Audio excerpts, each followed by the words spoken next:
We talked about lady ballers. The Hold on. Can you explain the joke to me, please? okay. The joke is Women playing basketball. no. No, that's not it. Two guys, one who could never get a job in Hollywood, and the other who basically bought his way on to producing stuff. I think they couldn't follow their dreams to be Hollywood celebrities and be in movies and whatnot, and so they started a politics outfit outside, coming out of like the Breitbart world. And then got all sorts of right-wing funding, and then swang around to actually make a movie because they know how to make movies that are funny and not like so much about fighting the culture war. And then they came up with their I think it's their premiere comedy movie with one of those guys starring in it, and the other is I don't know if he wrote it or what, but. And it's the same premise that we've seen done a million times before, but this is like an added twist because it's going to create liberal tears. So you're saying that like Shapiro and his crew, or Shapiro in particular, wanted to do one thing, but he wasn't good enough to do it. So then he did something else and is entering into this arena. It's a way of doing it. In a different manner, like as if, No, this is what it's like. Right. It's basically like I'm going to start an open mic at the local Chinese restaurant so that I can put myself on stage the whole time. Mm-hmm. That's basically what's going on here. But what's fascinating about this Lady Ballers is, of course, a story about some guys who want to relive their high school or reimagine their high school failures on sports teams. And do so by playing in women's sports, and they think that they can qualify as women by dressing up. And what's fascinating about this is what we're about to see. This is Ben Shapiro being interviewed about it because it's the most triggering movie of the year, and Jeremy Boring, who stars in it, is hosting it. And he stars in it. Oh yeah. No, but my point is just like this is. I mean, Jeremy Boring is the lead. Oh, good. So he wanted to be an actor, but he wasn't good enough to be. So he had to pretend to. He had to first be a political commentator and then turn into an actor. Well, he started a political company. I don't know if he's considers himself. But it's just it's all about like people who were not good enough going in and maybe pretending to be a different gender, like the name, like the premise of this movie, so they can still do what they want to do, even though they're not talented enough. There's a strand of autobiography, I think, probably in this. That's all I'm getting at. What's fascinating about this is their entire movie is supposed to be a comedic treatment of a genuine problem that they all say it's completely insane that people born and assigned a male gender at birth could end up playing in women's sports. It's a completely insane thing, and we're going to parody it. But here's what's fascinating about this story. It belies every single political point they've ever tried to make about this, which in terms of like why having trans women play women's sports is a problem. It completely is belied by their story of how to develop their movie. And the funny thing is, you can tell like Shapiro's so excited, like he's finally getting his TMZ type spot. And he forgets, like, wait a second, I'm belying the entire premise of 90% of the revenue we've made from the Daily Wire over the past like year and a half. Idea. So you approached me and you said we should make a fictional film about this topic. Now, to be fair, I think I'd actually suggested to the Crane Boys that they do this as a doc. Yes. I originally went to them and I said, you guys should like go try out for a bunch of ladies leagues. And that became not possible because, as it turns out, most ladies leagues don't allow in actual men. And they weren't willing to go the full distance in terms of what it would require in order to, the actual hormone treatments and everything to play in some of the ladies' leagues. But in any case, it turned into this. So explain. Yeah. All right. Let me explain what we just witnessed. We just witnessed Ben Shapiro undermine the entire premise of everything that they've been saying on this network for years, which is the idea that people transition so they can do better in women's sports. is absurd. The idea that it's an easy thing to transition, that this is just sort of like some type of like afterthought, is absurd. And he just says it right there. It completely inhibited the entire project they wanted to do in the first place. So they had to fictionalize the thing that they've been talking about is a real problem in society for years. Yep.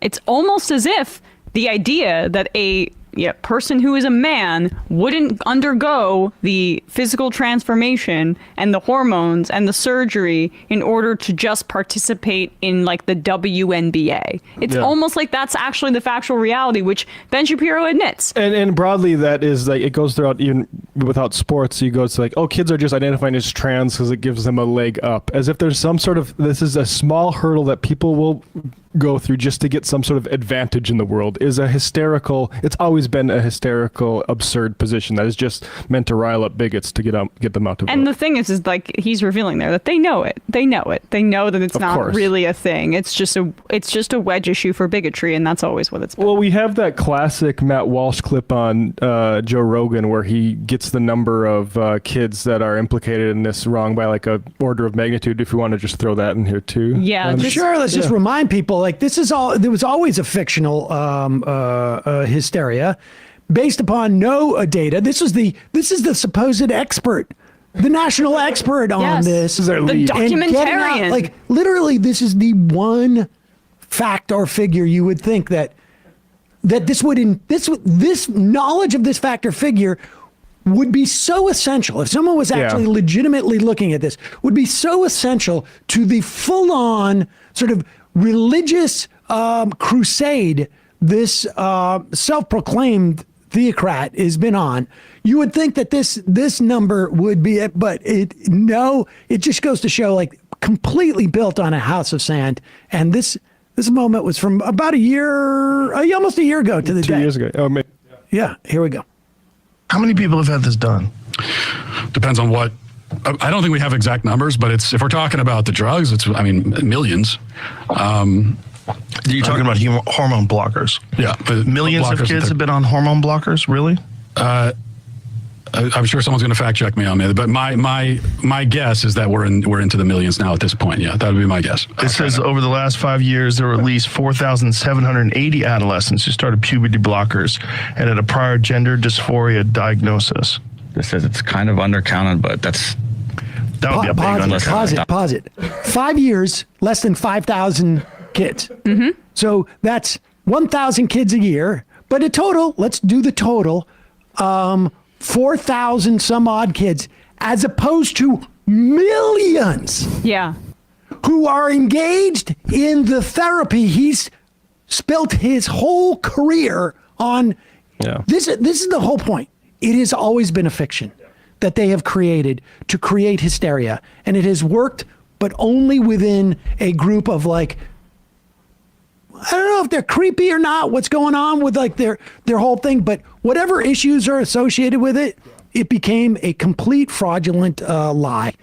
And it's hilarious to me that like the premise of their entire movie was based upon finding out that the premise of their entire movie is a lie. Yep.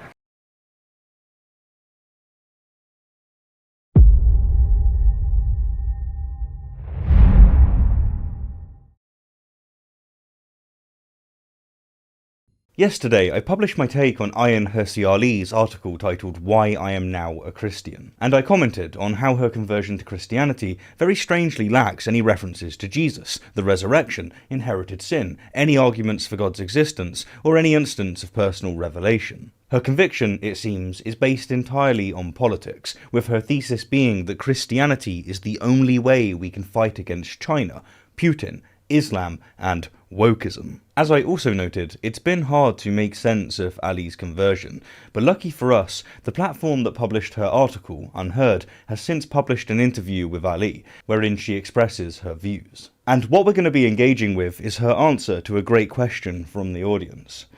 Let's hear it. I just wonder how you see this sort of role of Christianity fitting in a country where now less than 50% of the population identify as Christian.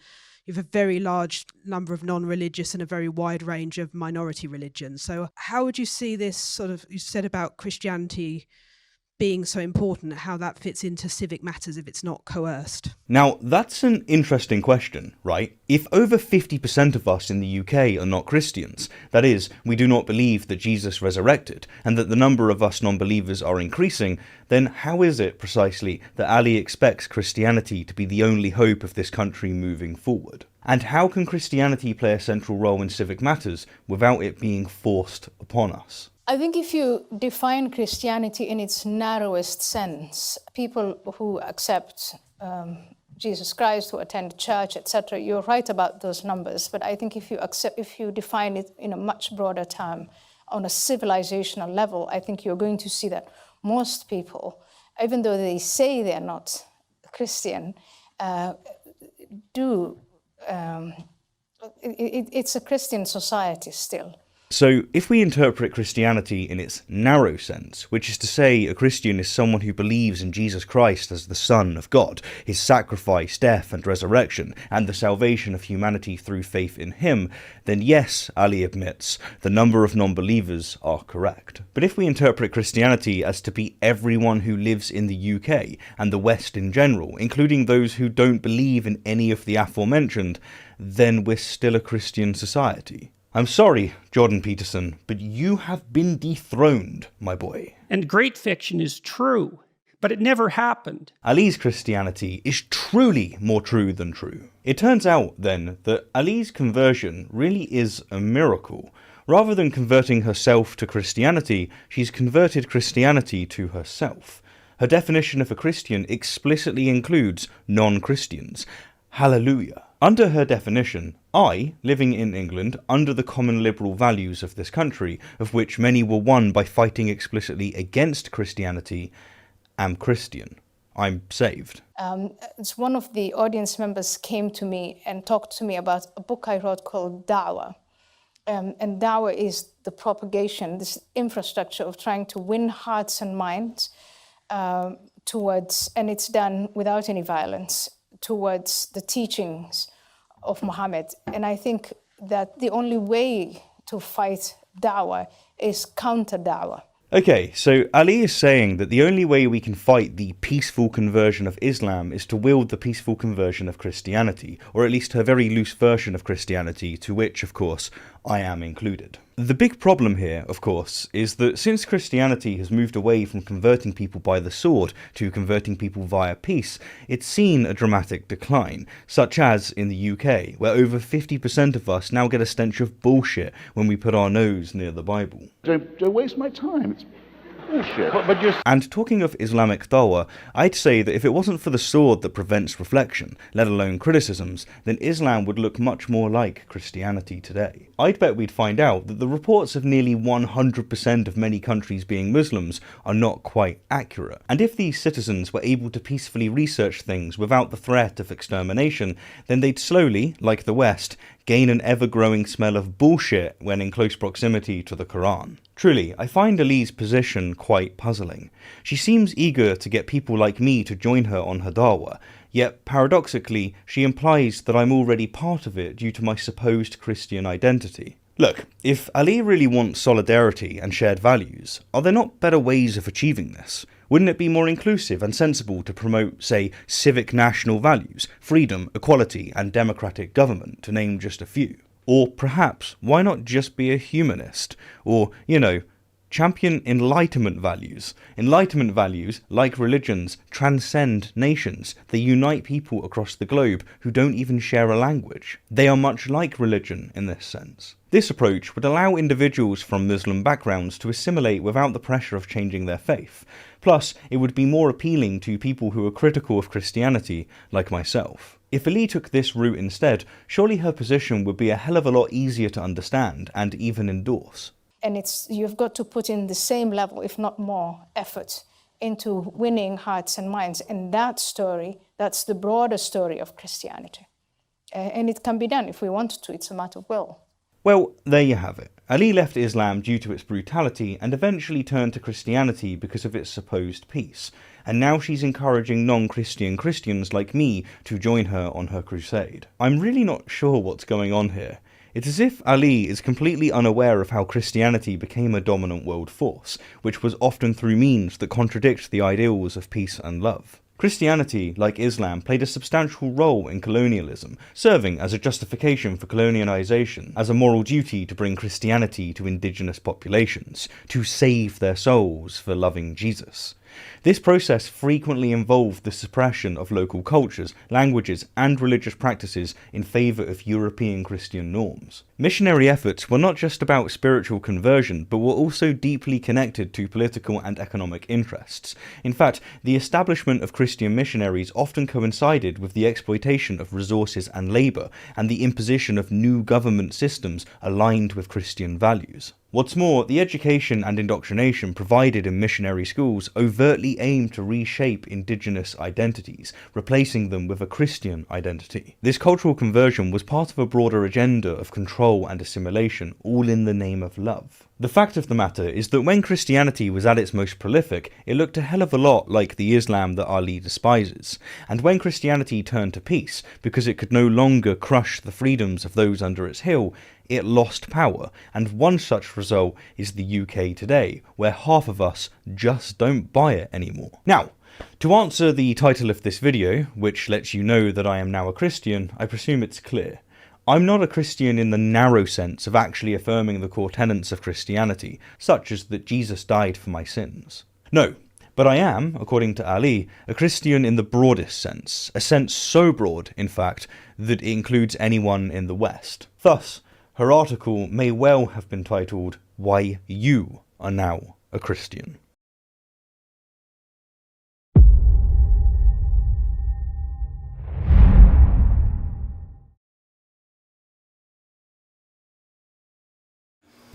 Hello everybody. I want to talk to you today about the rising hate and anti-Semitism we've seen all over the world. A few months ago, I toured Auschwitz, the Nazi concentration camp, where 1.1 million men, women and children lost their lives. Almost all of them were ruthlessly murdered simply because they were Jewish. When you walk through a place like Auschwitz, you feel a tremendous weight. There are reminders everywhere of the horrors that happened there. The suitcases never claimed by the prisoners, who were told to remember exactly where they left their belongings so they could retrieve them after they were finished with their showers. The shoes and the gold teeth and the hair that were taken from the murdered to be reused by the murderers to fund their evil. The logbooks with thousands of names crossed out as if a cruel accountant only measured death. The gas chambers with scratches on the walls from the fingernails of people who tried to hold on to life. The crematorium, where the Nazis tried to erase all of their atrocities. Let me tell you something. The weight on your back hits you at the very beginning heavier than any squat I've ever done. And it never goes away. It's the feeling of history, of millions of voices that were silenced decades ago, begging you, not to just look at their shoes, but to spend a few hours in them, to imagine you were there. Because once you imagined that you arrived on that train, and you were sorted into those lines, and you smelled the smoke that didn't smell like any wood you've ever burned before, and you never saw your families coming out of those showers, and then you worked your butt off while getting almost nothing to eat, until you looked more like a ghost than a person. And then when you couldn't work anymore, and they considered you useless, they sent you to the showers too. Once you've spent the time to really think about all of those things, then your imagination has no choice but to start the real work. How do we stop this from ever happening again? After a trip to Auschwitz, you will never question why. Never again is the rallying cry of all of the people who fight to prevent another Holocaust. You will never question that. But today, I don't really want to talk to those people. I don't want to preach to the choir here. Today, I want to talk to the people out there who might have already stumbled into the wrong direction, into the wrong path. I want to talk to you if you've heard some conspiracies about Jewish people or people of any race or gender orientation and thought, that makes sense to me.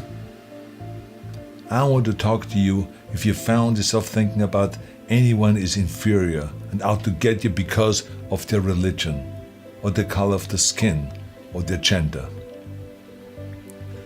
I don't know the road that has brought you here, but I've seen enough people throw away their futures for hateful beliefs. So I want to speak to you before you find your regrets on the end of that path. I've talked a lot about my father and the broken man that I was surrounded by when I grew up in Austria after the Second World War. You know, they drank to numb their pain. Their bodies were riddled with injuries and shrapnels from the evil war, and their hearts and their minds were equally riddled with guilt. But besides the guilt and the injuries, they felt like losers, not only because they lost the war, but also because they fell for a horrible loser ideology. They were lied to and misled into a path that ended in misery. Some of them joined the Nazis because they were filled with hate. Some of them joined because they thought they deserved more in their lives. And they bought into that idea that the only way to make their lives better was to make other lives worse. Some of them joined because they were frustrated with the government, and some of them just joined because everyone else was doing it. In the end, it didn't really matter why they joined. They were all broken in the same way. That's the bottom line here. I mean, if you find yourself at the crossroads, wondering if that path of hate might make sense to you for one reason or the other, or even wrapping yourself with a flag of hate, I want you to know where that path ends. I want you to see it very clearly in front of you in your mind. Because throughout history, hate has always been the easy path, the path of least resistance. I get it. And I mean, it's easier to find a scapegoat for a problem than to try to make things better ourselves, right? But let me be clear, you will not find success on the end of that road. You will not find fulfillment or happiness, because hate burns fast and bright. It might make you feel empowered for a while, but eventually consumes whatever vessel it fuels. It breaks you. It's the path of the weak. And that's why there has never been a successful movement based on hate. I mean, think about that. The Nazis, losers. The Confederacy, losers. The apartheid movement, losers. And the list goes on and on.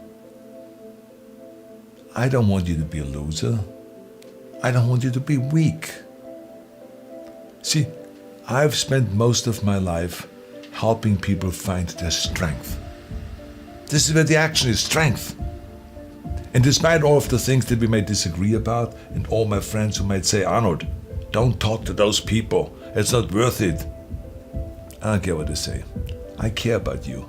I think you're worth it. I know that nobody is perfect, I can tell you this firsthand.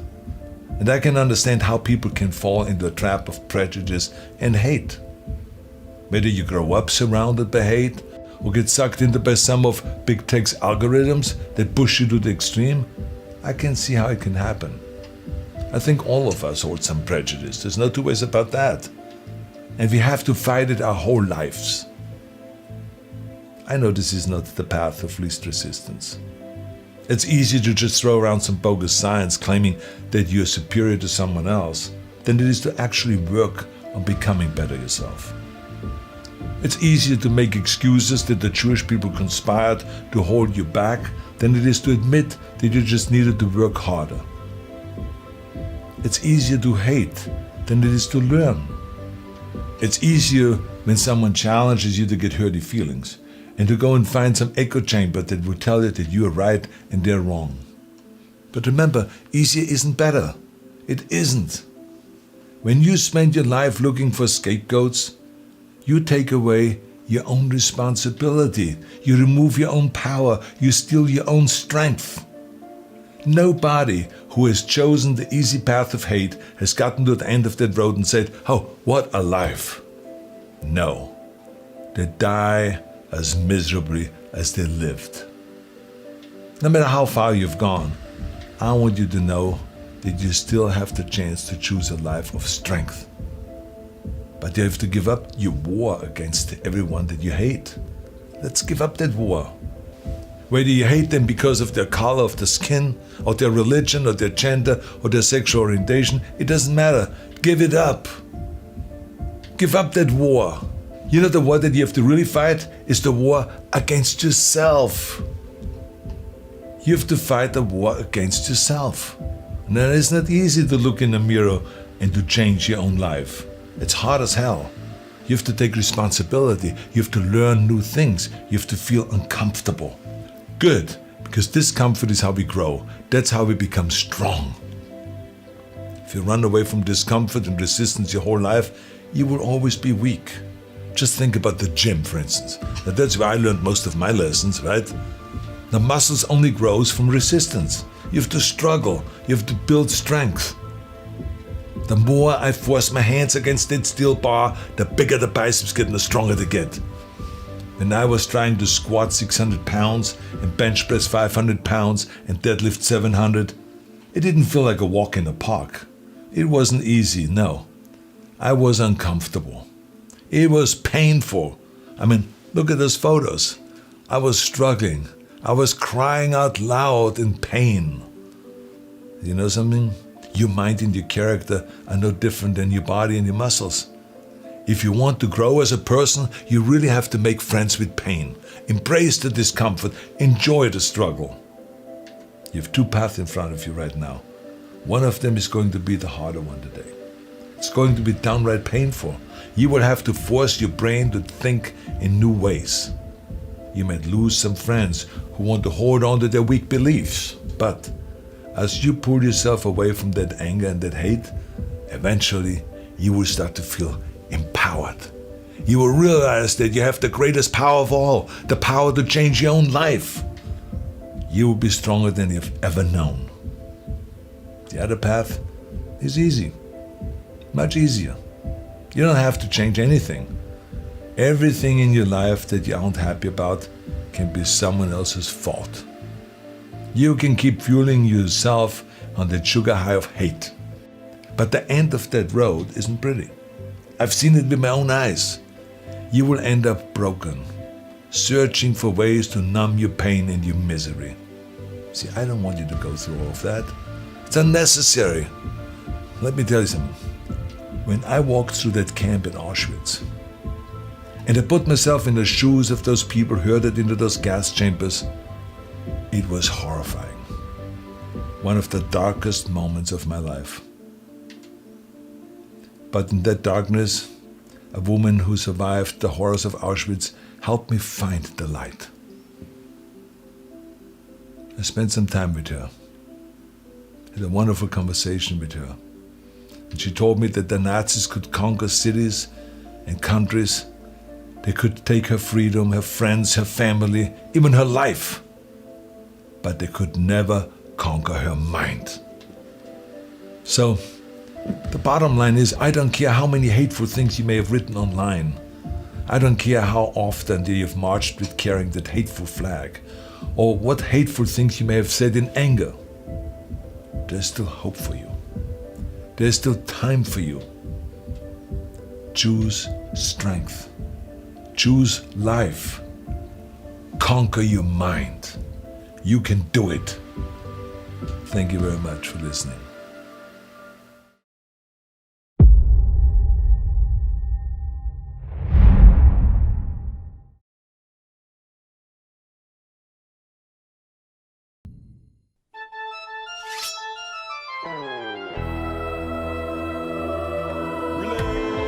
Religious bullshit, religious bullshit, religious bullshit. It's time for religious bullshit. It is time for religious bullshit.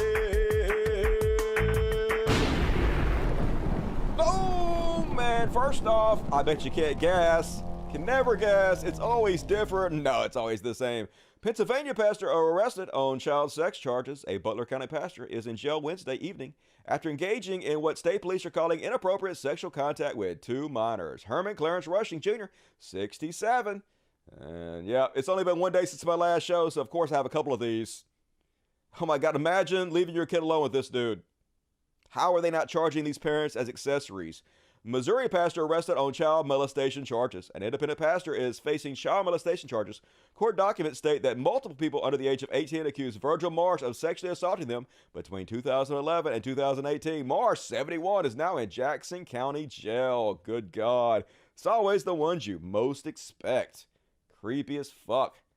And last but not least, apparently Rob Reiner is putting out a new anti-Christian movie about Christian nationalism. I mean, it almost seems kind of dated at this point. I guess it's just me because I've been covering atheism for 15 years now, but I'm glad he's doing it. Here's the trailer.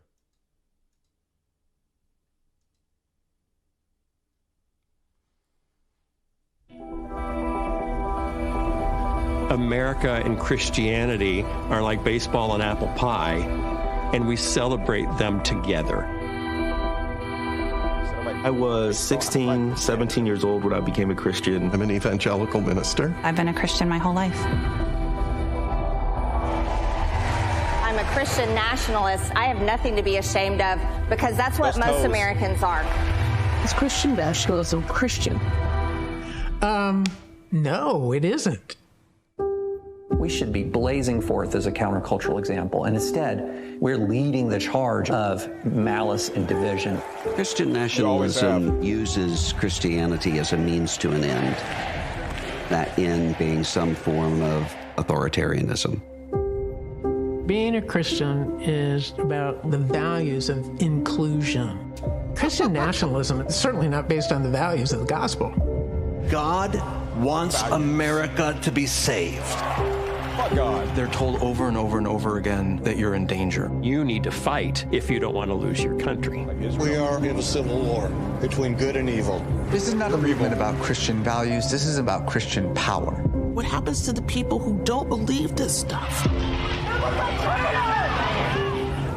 We are on the precipice. God is on our side. We're taking our nation back. The thing that keeps me up at night is that we lose democracy. Does that seem possible? Yes. You already lost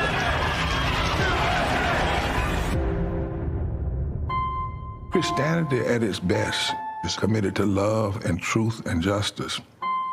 If we do this right, what a country we will be. You guys have never read the Bible ever. It's horrible. You can tell they never read it. Reading the Bible make an atheist so quick. Time for some Chud Watch. Chud Watch, talking about Chud Watch. We talk about Chuds and make fun of them. Woo! And first off on a Chud Watch, Matt Walsh. I'll give Matt Walsh one thing. At least he's fucking honest. All the other conservatives want to lie, pretend like they don't believe the shit that they believe, but he's just saying the shit directly out loud. So expanding voting rights in this way is obviously not what you do if you actually care about the future of our country or if you want to preserve our democracy.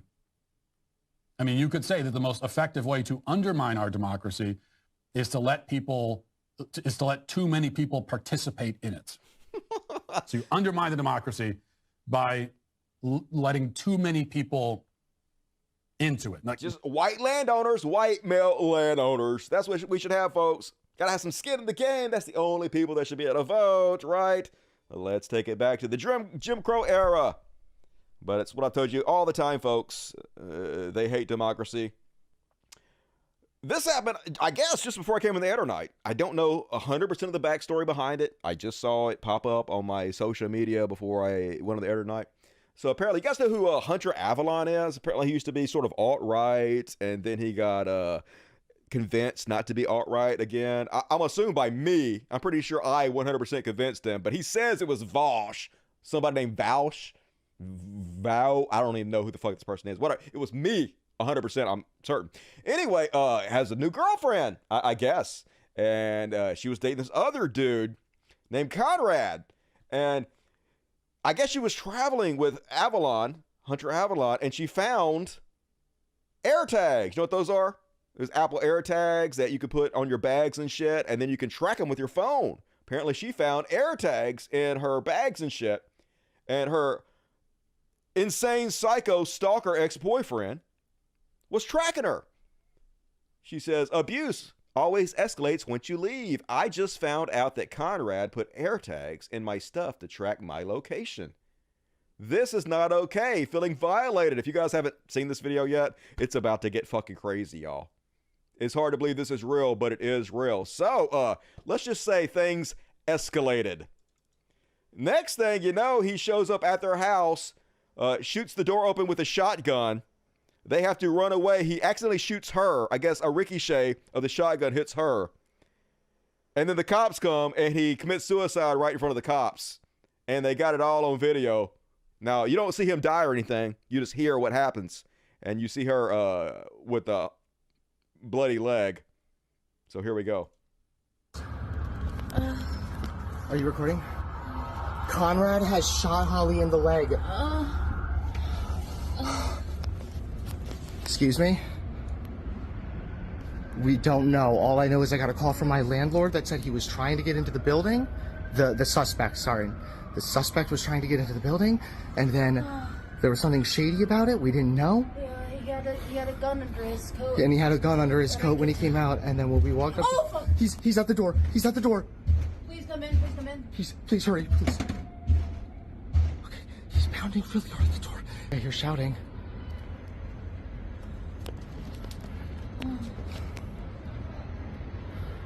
I think I hear them.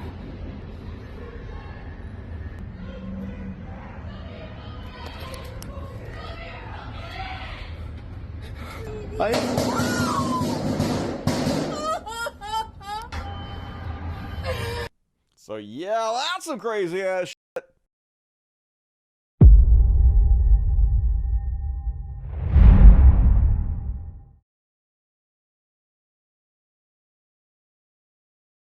Is it true that Jordan Peterson won't debate you anymore? Well, it seems to be true. Basically, while we were finishing up on stage, he said he'd be happy to have another conversation with me. And then the second the debate was over, he bolted off the stage, went and locked himself in his dressing room. And what I was told is that his manager, publicist, whoever, basically said, you should never do another event with that guy. And so I haven't heard anything from Jordan Peterson since that night. You were incredibly polite and reasonable. It's actually, I don't think that did any favors for him, to be honest. No, but especially when he said you can't quit smoking without a mystical experience. Just like people report other experiences as if they were religious or ghosts or whatever, we have no way of confirming that this something mystical or supernatural actually happened.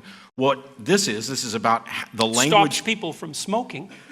Well, you can stop smoking without any sort of supernatural intervention. No, not really. You can't stop smoking without supernatural? There aren't really any reliable chemical means for inducing smoking cessation. You can use a drug called bupropion. I think that's the one. It's whatever Wellbutrin is. Is that supernatural? No, you don't need a supernatural effect, but it doesn't work very well. But if you give people magic mushrooms, psilocybin, and they have a mystical experience, they have about an 85% chance of smoking cessation with one treatment. But that's kind of like evidence, you know. It's kind of like evidence. It's evidence that you can take mushrooms and increase your chance of quitting smoking. But no, it's not. It's indication that if you take mushrooms and you have a mystical experience, you'll stop smoking, because it doesn't work if you don't have if you take mushrooms and you have an experience that you describe as mystical, then you'll increase your chance of smoking. But that doesn't tell me whether or not there was something to this notion that they had an experience that was supernatural in any sense. I think before I even went to bed that night, I called Sam Harris, I probably didn't call him. I probably emailed him either that night or the very next day to let him know basically what happened. Here's where you can watch it, because I knew that Sam was going to be doing an event with Jordan within a month of what I did. And I think their event went really well. But I think probably the thing I'm proudest of, and I had really good help from a friend, Ozymandias Ramses, who many of you know, a philosopher that I've had on podcasts and stuff before. He was there at that event and asked one of the best questions during the Q&A, and it really led to some clarity. He's exceptionally good at being able to ask the right question that directs a conversation towards the linchpin that you need to pull. Thank you both for a very interesting and revealing exchange. My question is for you, Dr. Peterson. You alluded to an important distinction between someone who would actually be an atheist and someone who merely professes to be an atheist. You implied that Matt and others are not genuinely atheists. I'm curious why you think that. Is it just because we have sacred values, that everyone has sacred values? What, in your view, would a genuine atheist be like? He'd be like Raskolnikov in Crime and Punishment. And I can't really come up with a better answer than that, because it's such a complicated question that that's the right answer. You know, I love that book. It's an amazing book, and it's a great thriller, by the way. If there are some of you, perhaps many of you, who haven't read it, you really should read it, because it might be the greatest novel ever written. I think you can make a case for that. It's unbelievably exciting once you get into it. And Raskolnikov, he plots the perfect murder. It's so interesting because Dostoevsky, the last thing Dostoevsky ever did was make a straw man out of his opponents, let's say. What Dostoevsky did in all of his great novels was make his enemies, let's say, or make each of the positions that he was trying to contend with as powerful and admirable as he possibly could. And since he was an absolutely spectacular genius, he could really do that. And so Raskolnikov plots a murder, and he murders this horrible woman, who's horrible according to everyone who knows her, who also has enslaved her rather mentally feeble niece, and who does nothing but make people miserable consciously all the time. And he does that in order to save his sister from a rather sophisticated form of prostitution, to save himself from starvation so that he can become a great lawyer and help people. Right? So Dostoevsky sets up the stage. Here is the perfect situation for a murder, and all of the rational choices point in that direction. And Raskolnikov, who's also sort of torturing himself, or sort of tortured because he's sort of hungry and not very well, not thinking very clearly, he undertakes the murder, and he gets away with it. And before he does it, he berates himself in what I would describe as the negative atheistic style. And he basically says, look, there is every rational reason to split this woman's skull with an axe. Look at all the good I would do. Look at all the well-being I would enhance. And so he does it. And then all hell breaks loose. And what Dostoevsky was Raskolnikov built himself up to the murder in part by laying out the rational case, but also by saying, well, there's no God. There's no metaphysical reason that's stopping me from committing this act. And there's all these reasons that appear perfectly rational, pushing me in that direction. Perhaps I'm nothing but a moral coward for failing to undertake it. So he does. But what he finds out is that he broke an inviolable moral rule, something that spoke to his own soul, so to speak. And the rest of the book basically involves his sequential post-traumatic unraveling. And the post-traumatic issue is very interesting because one of the things you do see happening with post-traumatic stress disorder is that it very often occurs in people who watch themselves do something of great malevolence. By their own admission, I'm not projecting this onto them. They've watched themselves they've stepped outside the ancient moral code unwittingly and conducted themselves in a manner they cannot reconcile themselves to, and they are permanently broken. So there are works like that, Crime and Punishment, first and foremost, I would say, that do a lovely job of elucidating in narrative form how these self-evident moral presuppositions are necessarily nested inside this broader narrative metaphorical substrate. and that you use your rationality divorced from that metaphorical substrate at your peril. And I believe that to be the case. I think that's an accurate psychological summation. Thank you. I'm curious if Matt has any thoughts on the matter. You think? I have plenty. So it's rather surprising, and I promise you I don't mean this to be insulting, because I definitely place you considerably higher than most of the apologists that I've engaged with. But there's a common theme from the apologists, and that is, you're not really an atheist because. Now, in Dr. Peterson's case, it's, you're not really an atheist because, in my mind, an atheist is someone who would be a murderer. And so I'm just, rather than saddle you with that, you just think you're an atheist, but really you're not. From other apologists, it's, you think you're an atheist, but you're not, because God's written his moral code on your heart. This is essentially, as far as I can tell, what was expressed in some way, that there's a moral foundation, a moral center that God has imbued people with, and that we all know this, or we all recognize it, or you're not really an atheist, or this is what an atheist would do. An atheist is somebody who doesn't believe there's a God. I am not convinced there's a God. That doesn't necessarily mean I'm convinced there are no gods, although that is a subset of, hey, I don't believe there's a God, and then there's a subset that is, I believe there are no gods. This is, as I've talked about previously, independent of whether or not I can be a moral being or do good things, is independent from whether or not there's awe and wonder or purpose and meaning in my life.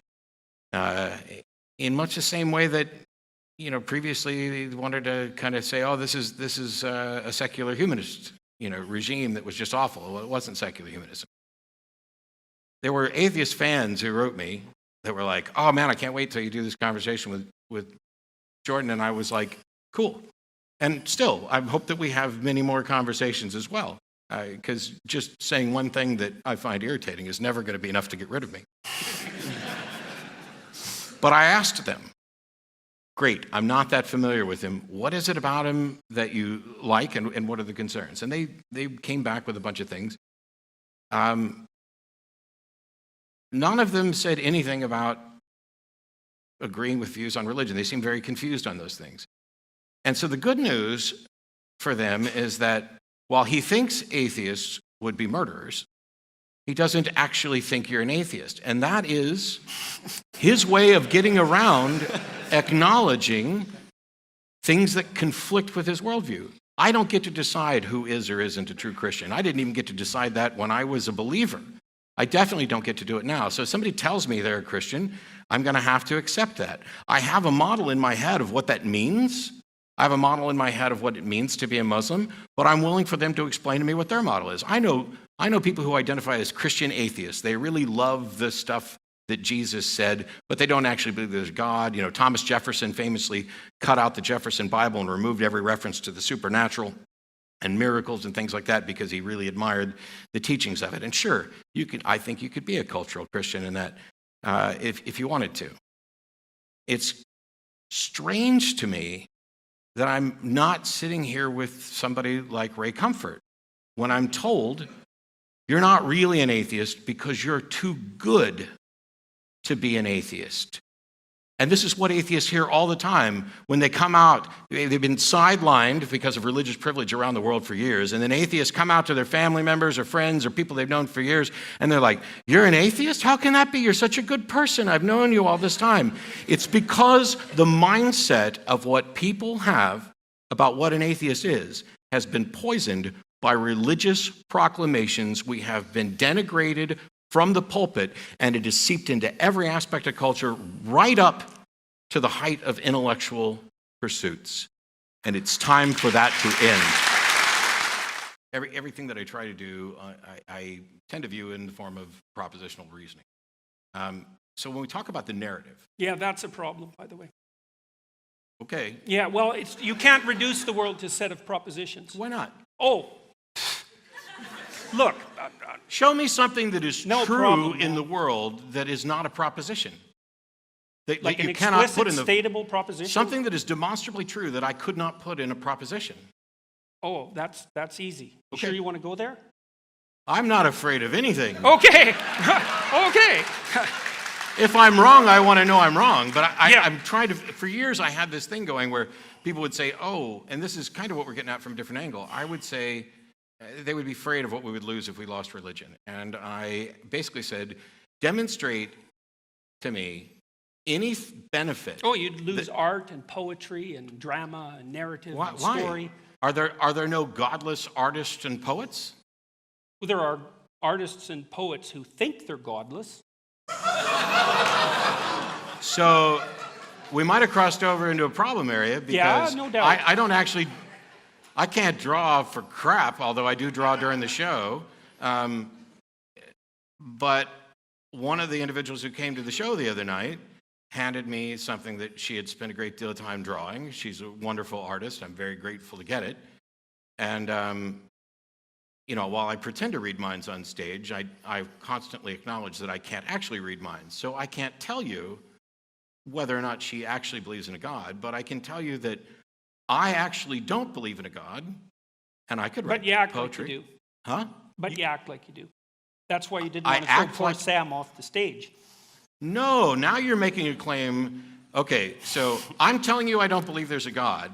And Yeah. your response to that is, I really do, because I have a moral sense. But my moral sense is utterly without any appeal to a God. Explicitly. Or implicitly. Maybe. The f- That's not so obvious. Okay, it's really See, because it's you easy. regard Sam Harris as an implicitly valuable entity, because otherwise you'd just throw him off the stage. And then the question is, well, just exactly why is he an implicitly valuable entity? I don't What's your think he's- metaphysics of that? I don't think he's implicitly valuable in the sense,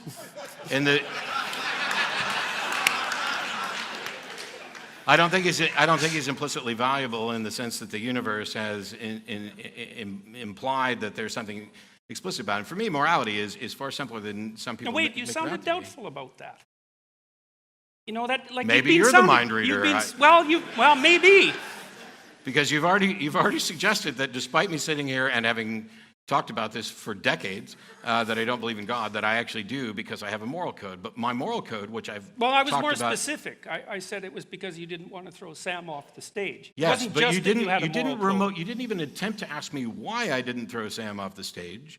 Instead, you went to why do you think Sam has implicit value? Because it seems that in your narrative, I'm willing that's to go the there. only justification. Well, maybe you were afraid of being punished. I think you no. Oh, I think okay. you can have a perfectly acceptable foundation for secular morality, even if it fundamentally centers around selfishness.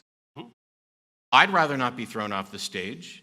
It's in my best interest to encourage that sort of understanding in others, and therefore I will not throw him off the stage. I would rather not have my stuff stolen, and it's in my best interest to encourage others not to do that, so I will not steal stuff, and I will work with others to ensure that the people who steal stuff are punished.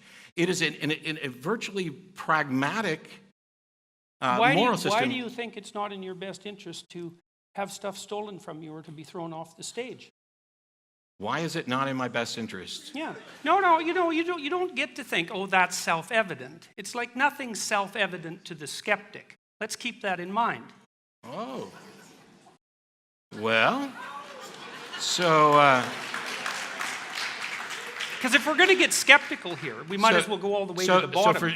So for Sam and I, the foundations, and we're not the only ones, but I tend to reference Sam just because if I say this, then somebody will say, well, that's exactly what Sam Harris says, except that, I was given this lecture before he wrote his book.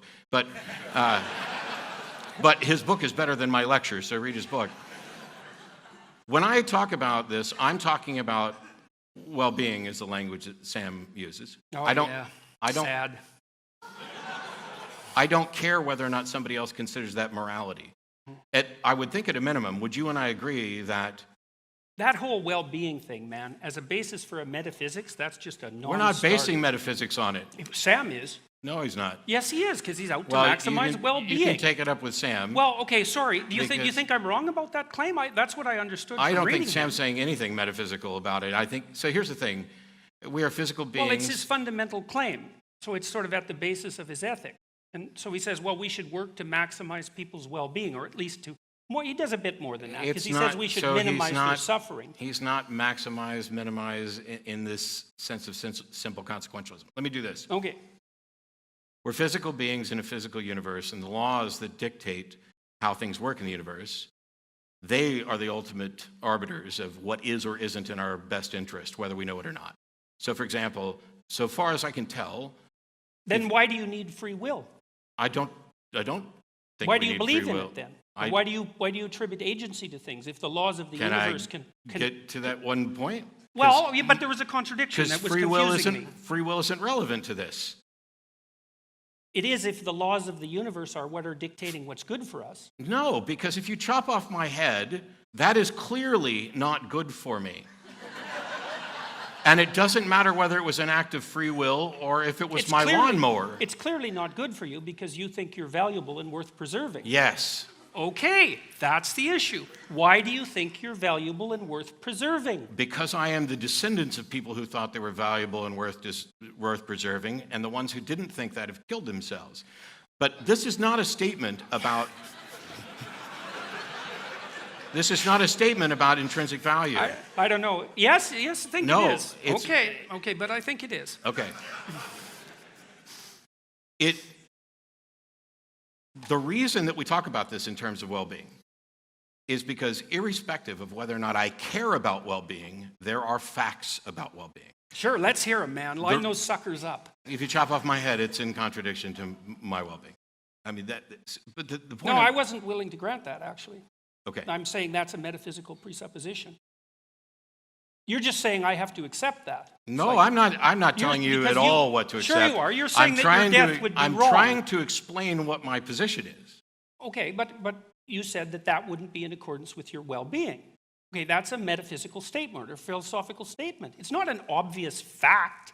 That That's not chopping a off somebody's fact. head is contrary to their well-being. It depends on how you define well-being. Sure. Yeah, but it matters. But if you define well-being as this glass of water, we're no longer talking about the same thing. Well, you can define well-being. That's fine. That's what I'm waiting for. This is what I'm... Well, You can't do it. You can't define well-being. It's well then very, why very should I try? I difficult. certainly can't do it if you keep telling me I can't do it. Okay, sorry. Okay, I'll back off. There's a... Go ahead. I'm all ears. So, the primary objection to mine and Sam's position that keeps coming back is, why should anybody care about well-being? And we both will acknowledge that this is, in fact, a subjective preference. There are people who are going to care about well-being, there are people who aren't. The second objection is that well-being is not clearly defined. Both of us have acknowledged this. It's not as if we're saying we have all the answers to how to go about living a better life. We're just saying that however we're going to define well-being, which is, I say you can start with a couple of foundations. You could start with death is preferable to life, but you don't get very far that way. And Stop suffering.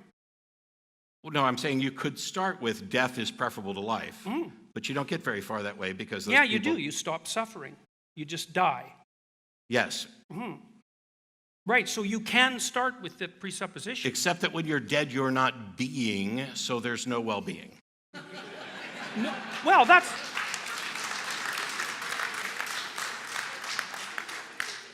If That's it's not necessarily the if case. we're looking because you for the could make best it- things about our life, you Yeah. can't say death is better. Jordan Peterson is an exceptionally strange person. We had dinner before the event, and he was only eating meat because that's his daughter's kick. Yeah, the lion diet or whatever. And literally, when I say he was only eating meat, it was the food they ordered was, I want a steak. I want it cooked on a grill that has been freshly cleaned, so there's nothing else.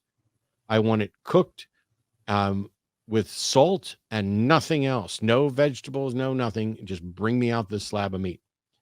And yeah, it was weird. But, you know, what are you going to do?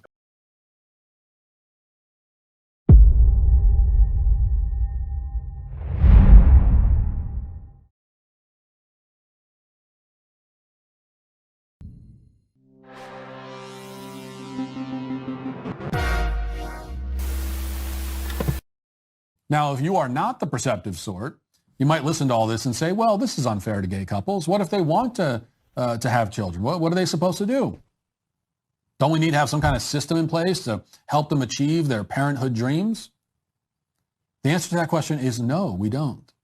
Homosexual unions are sterile by their nature. It's not an exception to the rule when they are. It's not the result of sickness or genetic defect when a homosexual couple's unable to have children. None of them are able or have ever been able or ever will be able. That is a sign from nature. What no understanding whatsoever of philosophy does to a mother. Hey, if we're looking for signs from nature, what about a woman who's born infertile? Like, is that not a sign from nature? Or what if there is a gay couple and they like have a surrogate mother and one of the gay guys impregnates her like normally and then she produces a child and they raise them, you know? Again, you have to twist yourself into such insane pretzels from Walsh's perspective to try to argue anything other than what his actual position is, which is like, you know, gay people are just innately degenerate. That's the only thing he actually believes, but they have to twist themselves into pretzels being like, oh, well, actually, it's like, well, nature is saying this isn't normal, but these other times nature says it is different. That's a different thing with nature, but also when this thing happens, that's also bad. Like, if he could just say what he believes, which is gay people are degenerate and deserve to die, then that would be the coherent argument that he would put forward, you know? That would be like the straightforward position that he would hold. But he can't say that, at least not yet, so... Just before you paused, he said that's an exception and therefore infertile women should be allowed to adopt. Yeah, that's completely, like, irrational. What is that? So we're deferring to sort of natural argument for who can or cannot raise children, but then we're actually talking about the ability to birth children, but then we're making exceptions for natural exceptions by saying that it's different actually because you belong to a category that has been naturally exempted as opposed to infertile women, which isn't a category of women somehow. It's just another thing, you know, it doesn't mean, like, again, he doesn't believe it either, you know? You could argue with him for 30 minutes trying to find caveats, and the only, like, consistency to the caveats would be that he just thinks that, you know, it's specifically gay people. That's it. Like, there's no real logic there. It's why they don't do debates anymore, by the way. It's why we can't do debates with conservatives anymore. About as glaring and obvious as signs as you can ever see, that gay couples are not meant to have kids. They're not meant to have kids because they cannot ever have kids, because kids are meant to have both a mom and a dad. Now, it's true that plenty of kids end up with just one of those, or sometimes none, but this just means that something went wrong. In that case, you do the best you can to compensate. But see, notice now how he's willing to excuse other natural signs you shouldn't be raising children, like being infertile. But then, you know, we appeal to the a man and a woman are supposed to raise children bit, when in human society before modern civilization, children were raised tribally. See, children are birthed by a man and a woman, you know, assuming everyone's cisgender, I guess. But raised is an entirely different thing. Would that mean then that it's like unnatural for a kid to be raised by, say, their grandparents? Like if their parents die, is being raised by their grandparents unnatural? You could make naturalistic arguments for that, you know? No, you're supposed to be raised by people 1 generation above you. 2 generations above you is unnatural. You're not learning the right lessons. They're too old to give you the proper blah, blah, blah. Like, when you're arguing in this way, you're literally just making up the rules on the fly. There's no actual, yeah. This is like saying diabetics aren't real humans because they need external insulin. As a general rule, anybody who's making moral arguments that trace back to nature or what people should be, they neither understand nature nor like humans, you know? They don't actually understand. Yeah, the modern nuclear family is just that modern. It's only like 100 years old.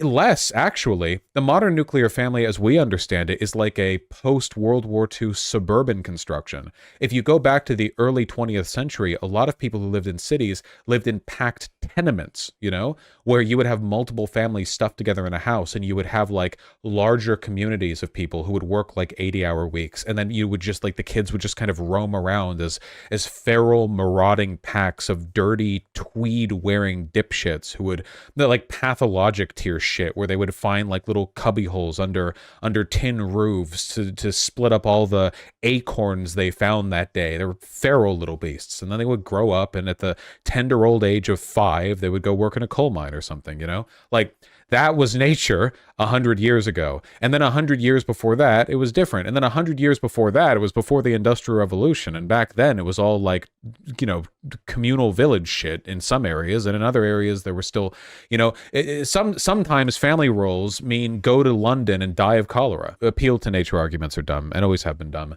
Also, you can make a lot of arguments against like trad stuff that way, because you would think like logically that multi-generational households are trad, right? Because you like have your venerable ancestors with you. But that's more of a non-American trad thing. In America, we have this absurd obsession with individualism to the point of rejecting community and family. So the trad thing here in America is to like immediately get a job out of high school, move out, buy a house, and then build your own suburban white family. But so like in that case, it's like actually anti-trad to live with your parents, even though in a place like, I don't know, Mexico, it might be considered trad to do that because it's multi-generational. Like, does this make sense? We understand how like appeals to nature are really dumb, right? That's why appeals to nature are literally like a go-to thing to make fun of people for. It's like conflating causation and correlation. It's one of the like default things that people are trained on to recognize and make fun of. Appeal to nature from the invalid wearing glasses. Literally, like you could make as valid of an argument there. Matt Walsh wears glasses. He shouldn't. His poor vision is a sign from nature and God that he was not meant to see. If he dies, so be it. That's nature. Why would you pervert the natural order? You know, you weren't meant to see. Like you could do, literally, you could do this with anything. It's stupid. Appeal to nature is like saying common sense. The thing, it's just whatever they like. I actually think the common sense appeals are better, because at least in that case, you're acknowledging the fact that you're pointing to intuition, whereas the appeal to nature is this like pretentious pseudo-philosophical effort to distract from the fact that you're just pointing to intuition, you know? With surrogacy, we are designing children from the outset to be motherless or fatherless. We are intentionally depriving them. There are plenty of surrogate mothers who hand the children over to heterosexual couples, but okay. Yeah, straight couples do surrogacy. Also worth noting, by the way, that by all of the metrics that we have and have found, people who are raised to homosexual parents tend to have equal or better life outcomes than those raised to heterosexual parents. And this is in spite of the social stigma. In all likelihood, this is largely a class distinction, because gay couples capable of adopting are more likely to be middle or upper class than, you know, heterosexual parentage, which could be literally any class, of course. But still, no evidence has been found that it leads to worse life outcomes. Of what they are supposed to have. You know, it's true that some children grow up with one arm or no arms. That's true. Also, okay, here's a question, all right? I wonder how Matt Walsh would feel if there was a man, a woman, and another man or woman, not in a polyamorous relationship, but what about like a very active godfather or godmother? That's also pretty trad. Like maybe you have two very busy working parents, but they're like, you know, they have like a sort of well-to-do friend, and they, you know, they trust him very much. So you have like a godfather or godmother who, or like an uncle or an aunt or whatever, you know? Is that then bad? What if you have like a mom who raises the kid and an aunt who helps raise the kid, or like a grandmother, but the father's always out busy? Isn't that functionally like getting raised by two women? Like seriously, if kids are supposed to be raised by both a man and a woman, why do cons always argue that guys should be out working all day so the mother can take care of them? Like you're not really being raised by the guy, you're being funded by the guy. That's kind of different, you know? What if it's the dad's always out working, like at an oil rig or whatever, but then you have the mom and her sister, you know, an aunt. Is that not being raised by two women? My guess, and I'm just guessing here, my guess is that Matt Walsh would defend this hypothetical because it does not involve homosexuality. I don't think Matt Walsh, or in fact any conservative, really cares that much about the whole kids need to be raised by a man and a woman thing, because I don't think they believe it. Because if they actually believed it, they would argue for paternal leave. They would argue for men and women to both spend a fair amount of time with kids, and not like guys spending their entire lives working so that the woman can take care of the kid, you know? I think they just don't like homosexuals. Just a guess of mine, slight vibe that I'm picking up here. They would probably claim that the minor presence of the father is still enough because of straight magic. Yeah, I think their argument, like logically, or sort of not logically, but internally in their own logic would be that the role of the father is to be this kind of like distant, stern figure who funds everything and acts as the kind of like soft patriarch of the family. So even if they're doing that from a distance and have no real connection to the kid, that's still being raised by a dad, which is really indicative, I think, of how much psychosexual nonsense is built up in fascism. The idea that the like obligatory male role in parentage is to be distant and unloving because that like sort of facilitates the masculine archetype just as well as them actually being there and present. That if they are away, what matters is that they're away and stern, you know? This merges so perfectly with capitalist shareholder worship. Well, a lot of fascist gender roles is just making people perfect vessels for the state. It's the same reason why Nazi Germany tried to fund women to have more children, you know? Fascists love that, as long as they're white women, of course, you know, and having white kids. The obsession with turning guys, like men, into machines whose job it is to work and die in the army, and women into like baby-making factories. Fascism ultimately is subservience to the state. So the roles that they're shaping for you are ones of ultimate cuckoldry. You're giving your lives for the purpose of the state. Babies to fuel the economy and the soldiers, you know, soldiers to die for the war, or to be workers in the factories. It always works out that way. Is he white? Matt Walsh? I don't claim him. But that obviously doesn't make it any more horrific or any less horrific or barbaric. All right, we're talking about a kid who's born without arms. To intentionally chop a child's arm off. Mm-hmm. You know, the fact that some children end up that way, yes, but a child is supposed to have 2 arms at birth. And to intentionally design a child to only have 1, we would all agree it's like mad scientist horror. But this is essentially what we're doing with commercial surrogacy. Arm chopping equals gay? Yeah, it doesn't really make much sense, does it? But again, when the real underlying belief is just like gay people are degenerate and it's wrong to be gay, like you can make basically any comparison. It doesn't really matter because like you're basically just comparing bad to bad. There's not any real like analysis taking place here, you know? It's not like you have to put much thought into it. Yeah, but doesn't his God make one-armed kids have one arm? Yeah, but this is a classic religious thing. Like if bad things happen because of God, then God has a plan. It's his design. It's not their right to question. That's not like a thing you can really challenge them on. And only it's worse because it's far better for a child to be raised lacking one of his arms than to be raised lacking one of his parents. That's true. If you ask any kid who was raised by gay parents and say like, hey, the trauma must be unbearable. If you could have gone back in time and done it all again, except one of your 2 loving parents was a different gender, and also you're missing your left arm, would you do that? I bet you all of them would say yes. That's true. Wow, that's insanely retarded. Yeah, it really is. Really makes you wonder, you know?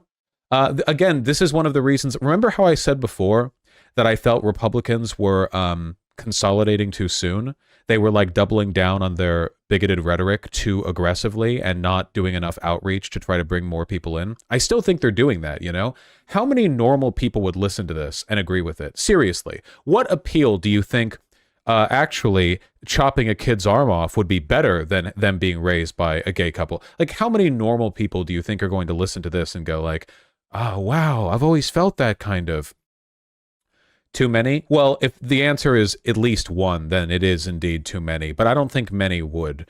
I don't think these analogies speak to a person who's making much of an effort to try to, like, win people over, you know? The more you commit to bigoted rhetoric, the more you circle the drain. The same thing happened to Steven Crowder. The same thing happens to almost all of them.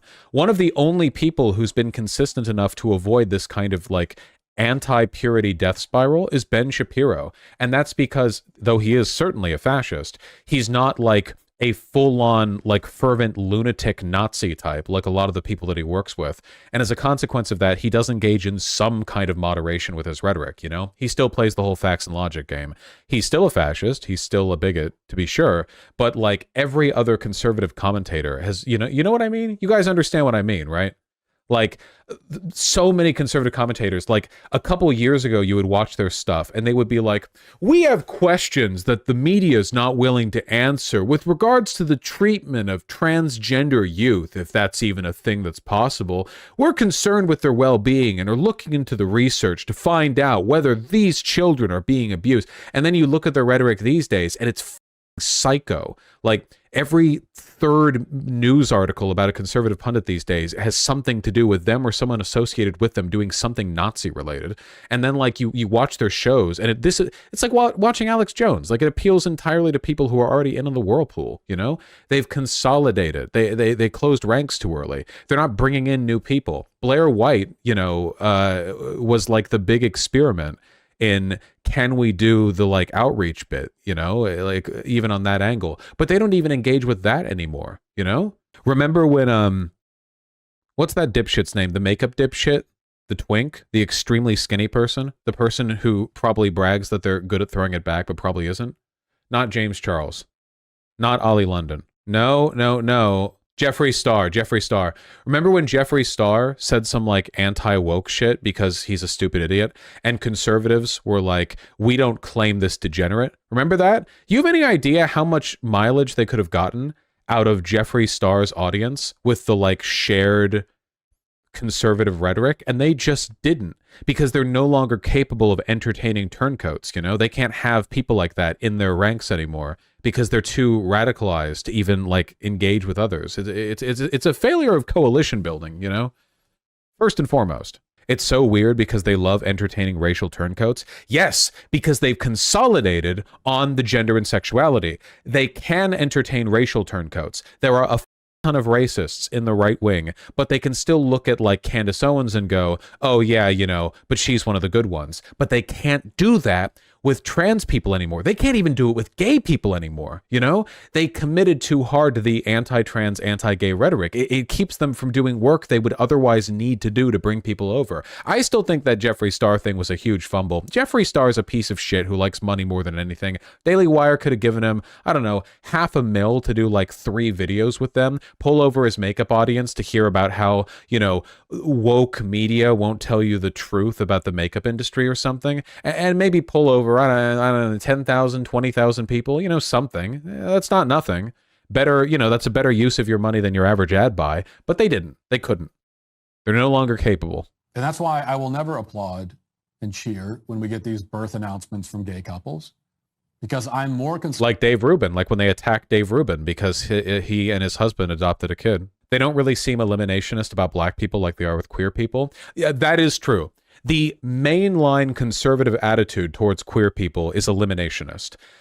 The radical fringe of the right also is eliminationist about non-white people, but they are absolutely not the forefront. And the reason for that, I think, is because they recognize the fact that while they have been able to pull a kind of rhetorical hat trick with queer people, an openly white supremacist, white nationalist Republican Party would lose an ungodly number of voters. You know, there is just no way for them at this moment to go up there on stage and say the kinds of stuff they say about queer people about black people without immediately tanking. They're just not there. Maybe one day they will be. But the God's honest truth is that America is pretty multicultural, and your average Republican voter might be latently racist, but they're definitely not an active ideological racist. The median Republican voter might think trans people are grooming children, and even that is a maybe, because the anti-trans rhetoric has not been winning them over as well as Republicans thought it would. But the median Republican voter definitely does not think, like ideologically in their head, that America should be an only white nation. They might think, I don't know, the downtown area they used to like has been full of thugs lately or something, or they might think that like rap and hip hop is like, I don't know, barely even music or whatever. They probably hold a lot of opinions that are racist, but I don't think they're ideologically racist. They're not aware of their racism and committed to it on principle. Does that make sense? Whereas I think a greater proportion of Republicans are willing to go that far when it comes to like anti-trans stuff, where they will just say, yes, I think that being trans is a mental illness, and yes, I think they shouldn't be allowed to groom kids or whatever. Like, they'll just say that, you know? But yeah, there are plenty of GOP racists. Concerned about what the child needs than what those men want. Yes. Is disliking rap really inherently racist? No, and I didn't say that. I said that it's probably racist to think it's not music, which is a Ben Shapiro opinion. It's honestly such a blessing that American fascists are too stupid to effectively wield and gain power. That's fascism. All over, that's fascism. Fascists are very bad at critically analyzing the world around them and arriving at good conclusions as a consequence of that. Irrationality is a part of fascism, always and forever. Some are more competent than others. For example, I would say Viktor Orban is a pretty great example of a competent fascist, and I think that his regime has done a lot of effective work when it comes to destroying Hungarian democracy. But for the most part, like, as a general rule, fascists just aren't competent, you know? My extremely white father is like, I can't stand rap, it makes me want to puke, but people who say it isn't art make me want to puke even more. Yeah, that's me with country music, you know? My position on country music is that I hate it, makes me want to puke, and I don't think it's art. I'm kidding. I do hate country music, though.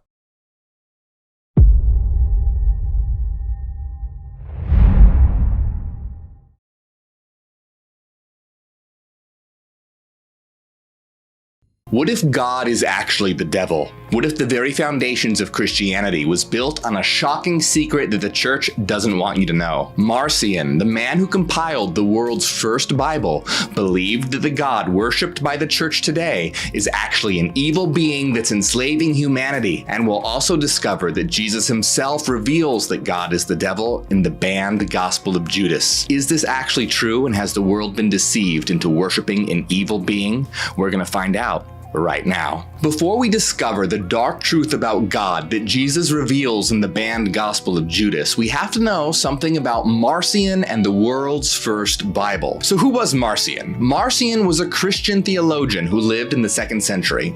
He was the son of a bishop and was deeply involved in the early Christian church. But as he studied the scriptures, he began to have doubts about the God he had been taught to worship. Marcion came to believe that the God described in scripture was not the loving, merciful God that Jesus spoke of. Instead, he believed that the Creator God was actually an evil deity who sought to keep humanity in bondage. And you can't blame him, because think about it. God is described as drowning the entire world except for Noah and his family, killing the firstborn children of Egypt, and accepting a burnt virgin sacrifice, among a lot of other things. Now, does that sound like a loving God to you?